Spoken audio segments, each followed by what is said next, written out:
Pada video kali ini, kita akan menjelaskan tentang dasar sistem pengapian CDI, komponen picu pada sistem pengapian CDI, rangkaian sistem pengapian CDI dengan platina, rangkaian dan diagram blok sistem pengapian CDI, dan cara kerja sistem pengapian CDI.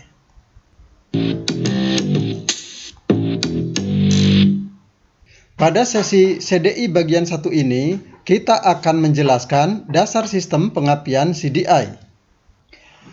Assalamualaikum warahmatullahi wabarakatuh. Alhamdulillah, pada kesempatan kali ini kita berjumpa kembali dengan video pembelajaran kelistrikan otomotif. Baik, pada kesempatan kali ini kita akan membahas sistem pengapian elektronik, khususnya pada materi sistem pengapian Capacitive Discharge Ignition atau CDI. Pada video sebelumnya kita sudah membahas tentang sistem pengapian semi elektronik, di mana sistem pengapian ini sudah menggunakan transistor tetapi masih menggunakan kontak pemutus atau platina sebagai pentrigger atau pemicu kerja transistor.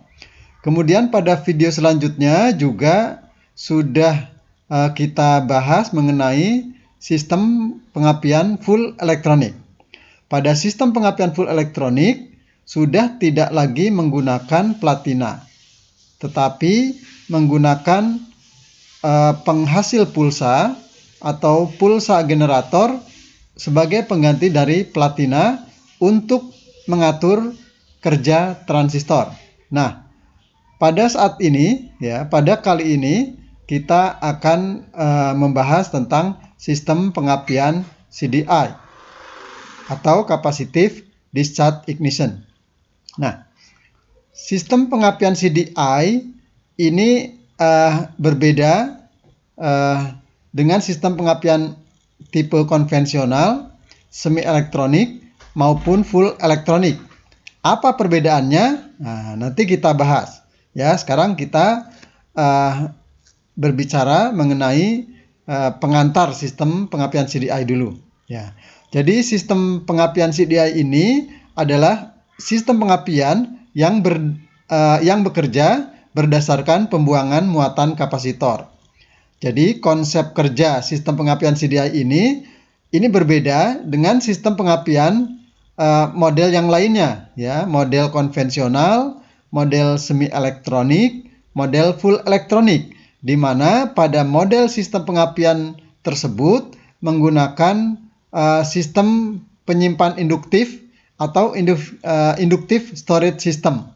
Nah, pada sistem pengapian CDI, coil masih digunakan, tetapi fungsinya sebagai transformator tegangan tinggi, tidak untuk menyimpan energi. Sebagai pengganti, untuk menyimpan energi, maka digunakan sebuah kapasitor. Dalam sistem pengapian CDI ini, kapasitor diisi dengan tegangan tinggi sekitar 300 sampai 500 volt. Pada saat sistem bekerja, kapasitor tersebut membuang muatannya atau discharge, sehingga energinya disalurkan ke kumparan primer koil pengapian. Koil tersebut akan menaikkan tegangan dari kapasitor tadi menjadi tegangan yang lebih tinggi pada kumparan sekunder, sehingga menghasilkan percikan api pada busi. Oke, sekarang kita lihat dasar dari sistem pengapian CDI. Kita awali dengan pembahasan mengenai kapasitor. Apa itu kapasitor? Bagaimana konstruksi kapasitor? Bagaimana kapasitor itu bekerja? Nah, mari kita bahas bersama-sama. Kapasitor secara sederhana terdiri dari plat logam yang dipasang secara paralel. Kalau pada gambar ini kita lihat ada plat logam A yang atas ya berwarna hitam, kemudian plat logam B berwarna hitam juga pada gambar ini dipasang di bawah. Di antara plat logam A dan plat logam B terdapat sebuah isolator. Dan biasanya isolator yang digunakan pada sebuah kapasitor kita sebut dengan dielektrikum. Nah, jadi inilah konstruksi dari suatu kapasitor atau kondensor. Nah, jadi secara sederhana ada dua buah plat yang dipasang secara berjejer ya atau secara paralel. Kemudian di antara kedua plat tersebut dipasang isolator. Baik. Nah, sekarang jika plat A dan plat B dipasang sejajar seperti ini dan di antara kedua plat tersebut dipasang isolator, maka kapasitor ini memiliki karakteristik yang unik. Nah, bagaimana keunikannya? Kita lihat ya, kita bahas selanjutnya. Nah, sekarang kita perhatikan gambar ini. Ini ada sebuah kapasitor dihubungkan dengan baterai. Jika kontak atau saklar pada rangkaian ini dihubungkan, maka arus akan mengalir dari baterai menuju ke kapasitor, kemudian ke terminal negatif. Sehingga pada kapasitor ini akan terjadi muatan. Ya, pada plat bagian atas dia bermuatan positif dan plat yang bawah bermuatan negatif. Dalam kondisi seperti ini, maka kapasitor dikatakan penuh. Jika kapasitor itu dihubungkan dengan sebuah rangkaian lampu misalkan, dan saklarnya kita on-kan, maka muatan kapasitor itu akan dibuang dari terminal positif ya ke lampu, kemudian ke terminal negatif kapasitor sehingga lampu padam. Lama-kelamaan muatan akan habis sehingga kapasitor atau arus dari kapasitor berhenti dan lampu akan menjadi padam. Itu adalah prinsip kerjanya. Kita ulang ya. Jika saklar posisi on, maka arus dari baterai akan mengalir ke kapasitor ya, kemudian ke terminal negatif baterai. Nah, pada plat bagian atas kapasitor dia akan bermuatan positif dan pada plat bagian bawah akan bermuatan negatif. Maka dikatakan kapasitor dalam kondisi penuh. Tegangan kapasitor ini sama dengan tegangan baterai atau tegangan sumber yang mengisinya. Jika kapasitor yang sudah penuh ini kita hubungkan dengan suatu rangkaian lampu, ya, dan jika saklar diposisikan ke posisi on, maka muatan kapasitor akan mengalir melalui saklar, lampu, kemudian ke terminal negatif kapasitor.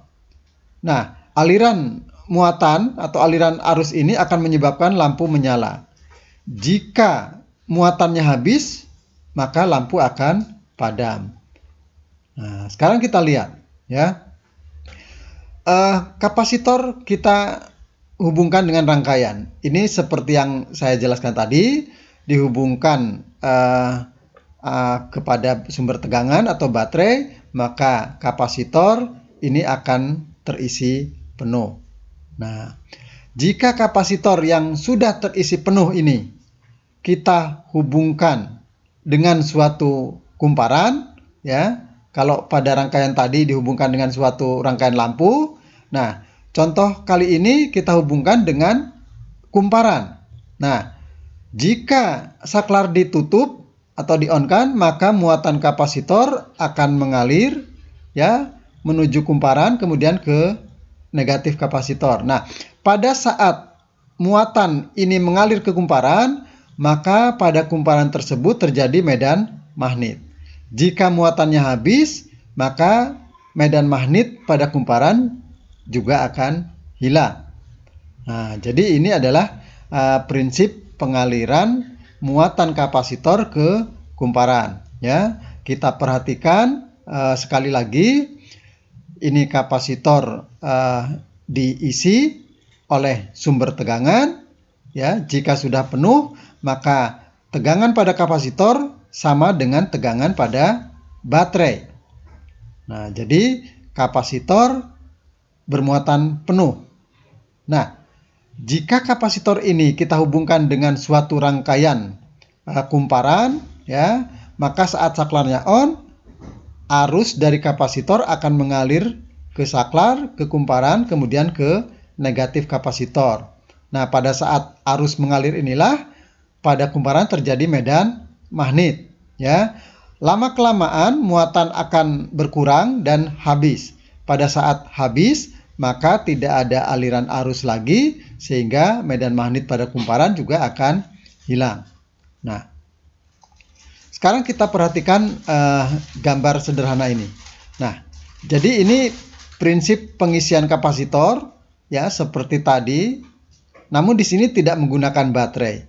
Nah, pada sistem pengapian CDI itu baterai digantikan dengan DC to DC converter. Ini untuk mengisi kapasitor. Jika kapasitor ini sudah penuh dan saklar ini di-on-kan, ya, maka pada saat saklar on, muatan kapasitor ini akan dialirkan ke kumparan primer kalau di sini, ya, kemudian ke negatif kapasitor. Nah, pada saat aliran arus ke kumparan primer ini, maka terjadi medan magnet. Dan pada saat yang bersamaan, maka terjadi tegangan tinggi pada kumparan sekunder. Nah, gitu, ya. Jadi kita ulang lagi, ya. DC to DC converter berfungsi untuk mengisi kapasitor. Ya, jadi ini seperti baterai, ya, sumber tegangan. Gunanya untuk mengisi kapasitor. Nah, apabila kapasitor sudah penuh, ya, dan kapasitor ini dihubungkan juga dengan rangkaian kumparan seperti ini, ya, ini kumparan primer, ini kumparan sekunder. Jika saklar di-on-kan, maka muatan kapasitor akan mengalir ke kumparan primer, kemudian ke negatif kapasitor, sehingga terjadi medan magnet pada kumparan primer. Terjadinya medan magnet ini akan menyebabkan terjadinya tegangan pada kumparan sekunder. Nah, tegangan pada kumparan sekunder ini tentu akan jauh lebih tinggi, ya, dibanding dengan tegangan yang keluar dari tegangan yang keluar dari kapasitor. Mengapa tegangan pada kumparan sekunder ini lebih tinggi? Karena jumlah lilitan pada kumparan sekunder jauh lebih banyak dibanding dengan jumlah lilitan pada kumparan primer. Nah, oke, ya. Jadi, tegangan tinggi pada kumparan sekunder pada sistem pengapian CDI terjadi pada saat kumparan primer dialiri arus. Nah, ini, ya. Jadi, ini perlu diperhatikan, ya. Pada sistem pengapian konvensional atau sistem pengapian semi elektronik, ya, atau sistem pengapian full elektronik, ya, ini perlu diingat, tegangan tinggi pada koil terjadi pada saat arus pada kumparan primer diputus. Saya ulangi, tegangan tinggi pada kumparan sekunder pada sistem pengapian semi elektronik, full elektronik, dan sistem pengapian konvensional terjadi saat medan magnet kolaps, ya, di mana medan magnetnya itu kolaps karena arus primer diputus.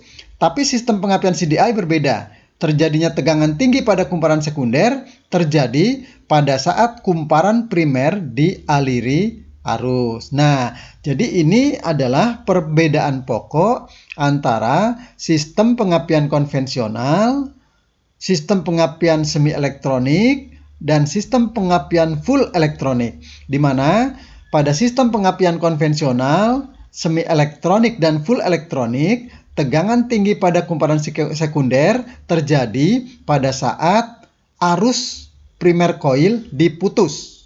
Sedangkan pada sistem pengapian CDI, tegangan tinggi pada kumparan sekunder terjadi saat kumparan primer dialiri arus. Ya. Jadi kalau CDI terjadi tegangan tinggi pada kumparan sekunder saat saat kumparan primer dialiri arus. Sedangkan pada sistem pengapian konvensional atau semi elektronik atau full elektronik, tegangan tinggi pada kumparan sekunder terjadi pada saat arus pada kumparan primer diputus. Nah, itu perlu diperhatikan. Perbedaannya sangat jelas di situ, ya. Nah, sekarang kita lihat diagram blok sistem pengapian CDI. Nah, jadi sistem pengapian CDI ini ada 5 bagian blok, ya, yang kita sebut dengan DC to DC converter. Kemudian ada kapasitor, ada generator pulsa, ada penguat pulsa, dan ada saklar tiristor. Nah, jadi pada sistem pengapian CDI, pemutus dan penghubung arus primer coil menggunakan tiristor, bukan transistor. Nah, kenapa menggunakan tiristor? Ya, nah, transistor itu umumnya bekerja pada tegangan rendah. Pada sistem pengapian semi elektronik dan full elektronik, ya, tegangan yang masuk ke kumparan primer coil itu 12 volt, sedangkan pada sistem pengapian CDI, tegangan yang masuk ke kumparan primer itu antara 300 sampai 500 volt. Nah, jadi perlu menggunakan tiristor yang dapat bekerja pada tegangan yang lebih tinggi dibanding dengan transistor. Nah, sekarang kita lihat DC to DC converter itu apa? Nah, jadi DC to DC converter. Jadi bagian ini fungsinya untuk mengkonversi tegangan DC menjadi DC. Nah, itu pengertian secara sederhana.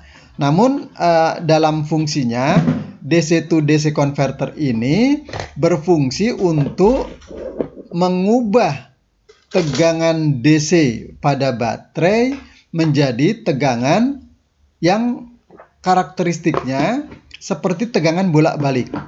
Ya. Jadi mengubah tegangan DC ya menjadi AC gitu ya, tegangan bolak-balik. Kemudian dinaikkan tegangan tersebut menggunakan transformator ya, sehingga tegangannya naik menjadi 300 sampai 500 volt, kemudian disearahkan kembali menjadi arus DC. Nah, tegangan yang sudah searah ini kemudian digunakan untuk mengisi kapasitor. Nah, jadi DC to DC converter ini fungsinya mengubah arus DC dari baterai menjadi AC, kemudian setelah menjadi AC dinaikkan tegangannya menggunakan transformator, dan setelah tegangannya naik disearahkan kembali menjadi DC untuk mengisi kapasitor. Nah, jadi pada saat kapasitor ini sudah penuh, posisinya standby, ya, muatannya sudah penuh. Nah, kapan muatannya dibuang tergantung dari kapan saklar tiristor itu bekerja. Nah, saklar tiristor bekerja tergantung dari adanya pulsa atau sinyal dari generator pulsa. Jadi generator pulsa ini fungsinya untuk menghasilkan sinyal tegangan. Seperti halnya pada sistem pengapian full elektronik itu ada generator pulsa atau pembangkit pulsa. Sinyal pulsa ini masih lemah, ya. Nah, oleh karena itu maka perlu dikuatkan oleh penguat pulsa. Setelah pulsa itu kuat, maka digunakan untuk men-trigger tiristor, ya. Nah, jadi tiristor ini akan bekerja atau akan on jika ada pulsa tegangan dari penguat pulsa. Nah, jika ada tegangan masuk ke saklar tiristor, maka tiristor akan bekerja sehingga kapasitor yang sudah terisi penuh tadi muatannya akan dibuang ke kumparan primer koil, ya. Kemudian nanti aliran arusnya tentu akan kembali ke terminal negatif pada kapasitor. Gitu. Nah, ya. Kemudian di sini ada kumparan sekunder. Nah, baik, jadi ini adalah diagram blok pada sistem pengapian CDI. Jadi jumlah bloknya ini lebih banyak ya dibanding dengan sistem pengapian semi elektronik maupun full elektronik. Silahkan dipelajari lagi sistem pengapian semi elektronik dan full elektronik ya pada video sebelumnya. Baik ya. Nah, sebelum kita lanjut ke materi berikutnya, ada pertanyaan ya yang harus dijawab. Nah, ini ya. Jadi saya ulas sedikit ya.